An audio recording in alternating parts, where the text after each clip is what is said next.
इस वीडियो में हम क्लास 9 मैथ्स की सबसे इंपॉर्टेंट थ्योरम करेंगे, मिड पॉइंट थ्योरम। क्लास 9 के 8 चैप्टर क्वाड्रिलेटरल्स की थ्योरम 8.8 है ये। तो ये क्या है और इसको प्रूव कैसे करते हैं मैं आपको स्टेप बाय स्टेप बहुत आराम से आसान भाषा में समझाऊंगा। ओके, तो थ्योरम क्या है पहले ये समझिए। The line segment joining the mid points of two sides of a triangle is parallel to the third side. देखो, एक ट्राइंगल है,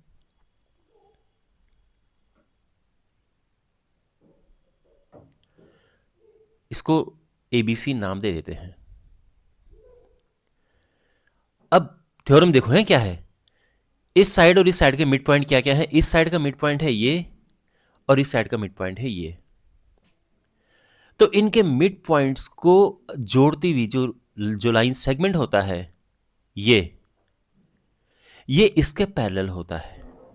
ठीक है, मतलब अगर हमें ये पता है कि ये इसका मिड पॉइंट है और ये इसका मिड पॉइंट है, तो फिर क्या होगा, ये और ये आपस में पैरेलल होंगे। यानी यहां पर हम ये लिख सकते हैं कि E इसका मिड पॉइंट है, F इसका मिड पॉइंट है। E इस AB साइड का मिड पॉइंट है, F AC साइड का मिड पॉइंट है। तो E and F are the mid points of the sides AB and AC of triangle ABC। ठीक है, तो फिर होता क्या है, मतलब एक तरह से हमने वो प्रूव करना है। तो according to mid point theorem EF parallel होगा BC के।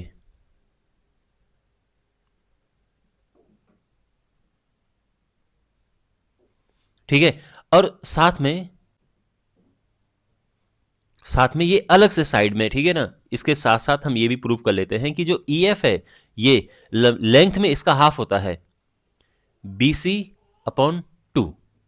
ठीक है, तो अगर कोई आपसे पूछे कि मिड पॉइंट थ्योरम क्या होती है, तो आप सिंपली ये स्टेटमेंट कहेंगे कि the line segment joining the mid points of two sides of a triangle is parallel to the third side. ठीक है, अच्छे से समझो, ये कोई ट्राइंगल है, कोई ट्राइंगल है और इस ट्राइंगल का मिड पॉइंट ये है और इस साइड का मिड पॉइंट ये है और इस साइड का मिड पॉइंट ये है। अगर मैं इनको आपस में ऐसे जोड़ दूं तो ये इसके पैरेलल होगा। समझ गए ना अब आप। तो दो साइड के मिड पॉइंट्स को अगर कोई लाइन सेगमेंट जोड़ता है तो वो लाइन सेगमेंट थर्ड साइड के पैरेलल होता है। ये है मिड पॉइंट थ्योरम। तो एक तरह से जो हमारे पास गिवन है वो ये है कि E and F, AB and AC यानी इन दो साइड्स के मिड पॉइंट्स हैं, तो हमने ये जोड़ दिया है और प्रूव करना है कि EF इसके पैरेलल होता है और साथ साथ में लेंथ में ये इसका हाफ होता है। तो अगर ये 10 होगा तो ये 5 होगा पक्का। समझ गए आप अब आप। तो मैंने आपको बता दिया है मिड पॉइंट थ्योरम क्या होती है, और जब हम प्रूव करेंगे इसका जो प्रूफ है तो उसको इस तरह से हम लिखेंगे कि गिवन करके ऐसा लिख देंगे हम कि given E and F are the mid points of the side AB and AC of the triangle ABC। And prove क्या करना है, हमने प्रूव करना है कि EF is parallel to BC। ठीक है ना। अच्छा, अब प्रूफ हम कैसे करेंगे, इसके लिए हम क्या करेंगे कि इसके पैरेलल एक लाइन ड्रॉ करेंगे, इसके पैरेलल एक लाइन। ठीक है ना, ये एक तरह का कंस्ट्रक्शन है। तो यहां पे हम इसके पैरेलल हमने ये लाइन ड्रॉ की और इसको हम आगे बढ़ाएंगे।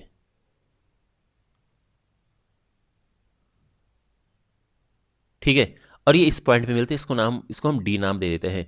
अगर हम इसको डॉट डॉट डॉटेड लाइन खींचेंगे तो और अच्छा रहेगा। तो इस तरह से, ठीक है, ये हमने इस ध्यान रखना इसके पैरेलल हमने ये ड्रॉ किया है। अच्छा, ये गिवन नहीं है तो हम ये यहां पे मार्क नहीं करेंगे, पर ये इसके पैरेलल है, ये हमने कंस्ट्रक्शन किया है तो इसलिए हम ये पैरेलल यहां पे मार्क कर सकते हैं। ये हमने लेकर आना है। ओके, ये इसके पैरेलल है, ये चीज हमने लेकर आनी है। ठीक है, तो हमने क्या किया, BA के पैरेलल एक ये लाइन ड्रॉ की और EF को D तक एक्सटेंड किया और ये इसको मिला दिया हमने यहां पे। तो हम यहां पे लिखेंगे कि first we draw a line from C parallel to B A. तो बी ए के पैरेलल हमने ये ड्रॉ किया, एक तरह से रे है वैसे, बट कोई बात नहीं। And extend E F, E F को हमने एक्सटेंड किया, and they meet at D, ये दोनों डी पर मिलते हैं। अच्छा, अब इससे क्या होगा देखो, अब हमने ये करना है कि अगेन ध्यान रखना, हमने ये लेकर आना है कि ये और ये पैरेलल हैं। इसके लिए हमने मतलब जो हमारे माइंड में है वो ये है कि इसको एक पैरेललोग्राम प्रूव कर दें। इसको क्या प्रूव कर दें? पैरेललोग्राम। पैरेललोग्राम क्या होता है? एक ऐसा क्वाड्रिलेटरल होता है जिसमें आमने सामने की साइड पैरेलल होती हैं। लेकिन इस बात का ध्यान रखना कि अगर हम ये प्रूव कर पाए कि इसमें one pair of opposite side equal and parallel है, तो ये पैरेललोग्राम हो जाता है। ध्यान से सुनो इस बात को। अगर हम ये प्रूव कर पाए कि ये वाली साइड और ये वाली साइड ये पैरेलल हैं और इक्वल हैं, तो हम इसको पैरेललोग्राम कह सकते हैं। हमें इसके बारे में जानकारी होने की कोई जरूरत नहीं है, ठीक है ना। इतना अगर हमें पता है कि ये साइड और ये साइड आपस में इक्वल हैं और पैरेलल हैं, तो ये एक पैरेललोग्राम, हम इसको फिर हम एक पैरेललोग्राम कहेंगे। और अगर ये पैरेललोग्राम हो जाएगा एक बार, तो अपने आप ही फिर ये और ये पैरेलल हो जाएंगे। तो हमने क्या करना है कि ये और ये साइड, मैं इन दोनों साइड की बात कर रहा हूं, ठीक है ना, एक ये और एक ये हमने इक्वल एंड पैरेलल लेकर आने हैं। अब पैरेलल तो पहले से ही है क्योंकि हमने इसके ही तो पैरेलल ये ड्रॉ किया है। तो अब बात आती है कि इनको हमने इक्वल लेकर आना है। अगर हम इसको और इसको इक्वल प्रूव कर पाए तो ये चीज एक पैरेललोग्राम हो जाएगी, ठीक है। और एक बार पैरेललोग्राम हो जाएगी तो अपने आप ही ये और ये पैरेलल हो जाएंगे, हमारा ये प्रूव हो जाएगा। नाउ द क्वेश्चन इज कि इसे और इसे हम इक्वल कैसे लेकर आएंगे। उसके लिए हम ये दो ट्रायंगल्स लेंगे, एक ट्रायंगल ये है और एक ट्रायंगल ये है, और इन्हें हम प्रूव करेंगे कॉन्ग्रुएंट, ठीक। अब ये तो आप जानते हैं कि ये और ये इक्वल हैं, मतलब क्योंकि ई मिड पॉइंट है तो जितना यहां से यहां तक है उतना यहां से यहां तक है, ये तो आपको पता है। साथ ही ये और ये भी इक्वल है, क्यों? क्योंकि यहां पर एफ भी तो मिड पॉइंट है, तो ये भी गिवन है एक तरह से। अब यहां पर देखो, यहां पे अगर हम इन दोनों मतलब इस और इस ट्रायंगल को देखें तो इनको हमने कॉन्ग्रुएंट प्रूव करना है, ठीक है। कॉन्ग्रुएंट प्रूव करने के लिए हमारे पास क्या है? इन दो ट्रायंगल्स में हमारे पास है कि ये साइड और ये साइड इक्वल है, बढ़िया, ठीक है। ये एंगल और ये एंगल इक्वल है, क्यों भाई? वर्टिकली ऑपोजिट एंगल्स इक्वल होते हैं, तो ये इक्वल है। इसके अलावा ये एंगल और ये एंगल इक्वल है। कैसे? यहां पे थोड़ा आपको दिमाग लगाना पड़ेगा, ये कैसे इक्वल है? तो आपको पता है एक कॉन्सेप्ट, आई एम श्योर आपको पता होगा कि दो लाइंस अगर पैरेलल हैं और एक ये ट्रांसवर्सल लाइन है, तो फिर क्या ये एंगल और ये एंगल इक्वल होते हैं, इनको ऑल्टरनेट इंटीरियर एंगल्स कहते हैं। वही सिचुएशन यहां पर है, ये है पैरेलल, ये है ट्रांसवर्सल, तो ये और ये ऑल्टरनेट इंटीरियर एंगल्स हो गए और ये इक्वल होंगे, ठीक है। तो अब देखो यहां पर क्या है, ये एंगल इस एंगल के इक्वल है, ये एंगल इस एंगल के इक्वल है, ये साइड तो पहले मैंने बता दिया इक्वल है, तो एंगल साइड एंगल रूल से ये दोनों ट्रायंगल्स हो जाएंगे कॉन्ग्रुएंट। और एक बार ये कॉन्ग्रुएंट हो गए तो सीपीसीडी से हम कह सकते हैं कि ये और ये इक्वल है। खैर उस उतने हिस्से पे बाद में आएंगे हम, पहले हमने इन दोनों को कॉन्ग्रुएंट प्रूव करना है। तो हम लिखेंगे कि कौन कौन से दो ट्रायंगल्स हम ले रहे हैं, यहां पर A E F and C D F. तो हम लिखेंगे in triangle A E F and triangle C D F. इन दो ट्रायंगल्स में क्या है, तो सबसे पहले इस एंगल की बात करते हैं। Angle E F A, angle E F A is equal to angle D F C. और ये दोनों क्यों इक्वल हैं, मतलब ये एंगल्स क्यों इक्वल हैं? बिकॉज ये है वर्टिकली ऑपोजिट एंगल्स। इसके अलावा ये साइड इसके इक्वल है, तो हम कह सकते हैं कि A F is equal to C F, A F is equal to C F. और ऐसा क्यों है? बिकॉज एफ ए सी का मिड पॉइंट है, तभी तो ये इक्वल है। F is the mid point of A C, okay. And ये एंगल इसके इक्वल है, angle E A F, angle E A F is equal to angle ये डी सी एफ। और ये है बिकॉज ये ऑल्टरनेट इंटीरियर एंगल्स हैं।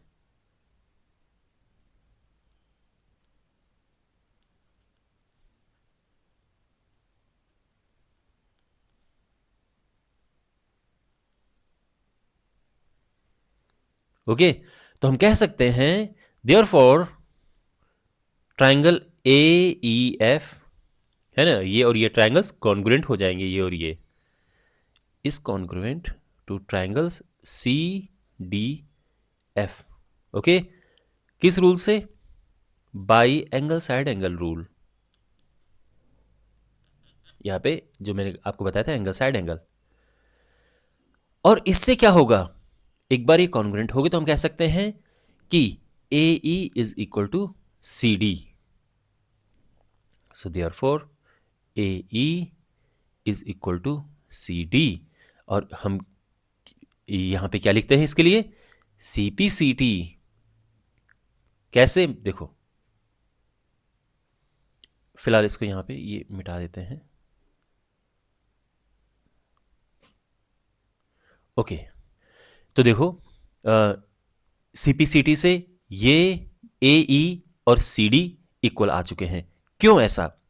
देखो, जब ट्राइंगल्स एक बार कॉन्ग्रुएंट हो जाते हैं तो इनके कॉरस्पॉन्डिंग पार्ट्स इक्वल होते हैं। यही सीपीसीटी है, corresponding parts of congruent triangles are equal. तो यहां पे आसान भाषा में अगर मैं बताऊं तो इक्वल साइड के सामने के एंगल्स इक्वल होते हैं और इक्वल एंगल के सामने की साइड इक्वल होती हैं। तो ये एंगल्स हैं इक्वल, तो इसके सामने ये साइड है और इसके सामने ये साइड है, तो ये भी इक्वल होंगे। ठीक है, इसीलिए A E is equal to C D. समझ गए? तो ये इसको हम सिंपली सीपीसीटी कहते हैं। ये आसान तरीका सीपीसीटी समझने का। अच्छा, अब ए ई एंड बीई तो पहले से इक्वल है। A E is equal to B E. क्यों? क्योंकि ई ए बी का मिड पॉइंट है ना। ई ए बी का मिड पॉइंट है, तो A E is equal to B E हो गया। तो अब देखो यहां पे A E is equal to C D है और A is equal to B E है, तो हम कह सकते हैं कि be is equal to C D. मतलब ये इक्वल है, लेफ्ट हैंड साइड इक्वल है तो राइट हैंड साइड भी इक्वल हो जाएंगी। तो ये हो गया है। और साथ ही ऑल्सो ये तो हमारे पास पहले से ही है क्या, कि be is parallel to C D. BE parallel to C D है, ये तो हमारे पास पहले से ही है। तो ऑल्सो सिंस, अब एक काम करते हैं, इनको कंबाइन कर देते हैं, बल्कि हम लिखते हैं now since B E is equal to C D है and B E parallel to C D है, मतलब बीई और सी डी इक्वल है क्योंकि हमने प्रूव किया है अभी, और पैरेलल भी है क्योंकि हमने कंस्ट्रक्शन ही ऐसी की थी कि सी डी और ये पैरेलल रहे। तो बीई और सी डी इक्वल भी पैरेलल भी है। देयरफॉर ये जो है यहां पे B C D E quadrilateral, B C D E is a parallelogram. क्या रीजन है? रीजन यह है कि किसी क्वाड्रिलेटरल में, in a quadrilateral if one pair of opposite sides is equal and parallel then it is a parallelogram. तो ये हमने लिख दिया है कि in a quadrilateral if one pair of opposite sides is equal and parallel, तो ये equal भी है और पैरेलल भी है, तो ये एक पैरेललोग्राम हो जाएगा। तो बी सी डी ई एक पैरेललोग्राम हो चुका है।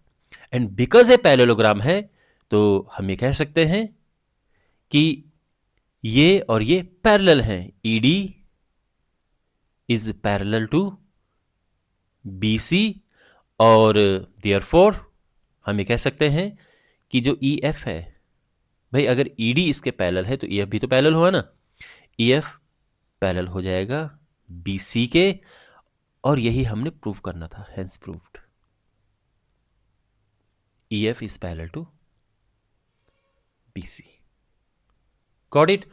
और इसके अलावा इसमें देखो, ये तो हो गया वैसे मिड पॉइंट थ्योरम, लेकिन इसके अलावा इसका एक और रिजल्ट होता है कि EF इस लेंथ का हाफ होता है। इसको कैसे करेंगे? तो देखो बहुत सिंपल है ये। Okay, also okay, now we will prove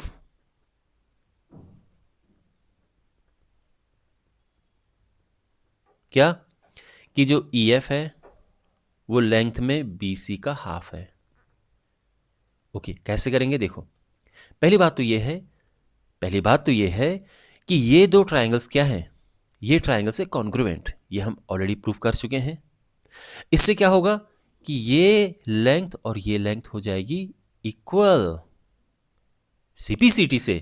तो हम लिखेंगे कि सिंस, देखो इस फिगर को मैं नीचे लेके आ गया हूं ताकि बार बार ऐसे ऊपर नीचे ना करना पड़े। तो सिंस ट्राइंगल क्या था, AEF is congruent to triangle CDF, therefore क्या होगा? ये कॉन्ग्रुएंट है तो क्या होगा? यहां पर EF is equal to DF।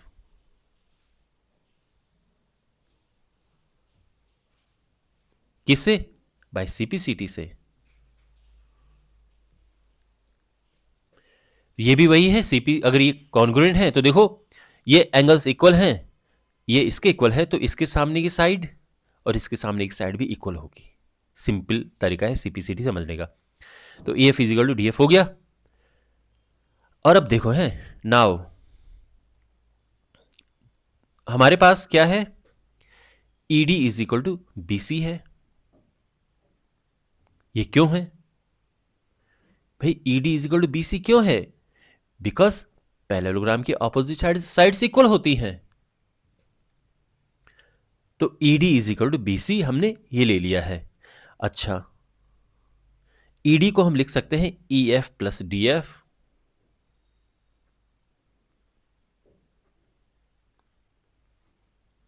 सीधी बात है भाई, ED EF प्लस DF हो गया। एंड EF को हम EF रहने देंगे, लेकिन जो DF है इसकी जगह पे भी EF लिख सकते हैं क्योंकि वो इक्वल है।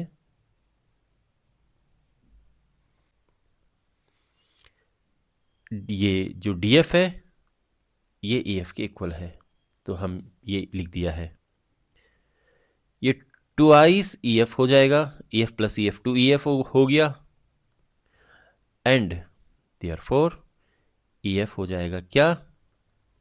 BC का हाफ, और ये भी प्रूफ हो गया है। अंडरस्टैंड? तो इस तरह से मिड पॉइंट थ्योरम में कंप्लीट होती है। हमने प्रूव किया कि EF is parallel to BC, एक रिजल्ट ये था हमारा, है ना? EF is parallel to BC। और एक और रिजल्ट इसके एडिशनल ये रिजल्ट होता है कि EF इसका हाफ है। ठीक है, तो ये मिड पॉइंट थ्योरम का एक रिजल्ट होता है।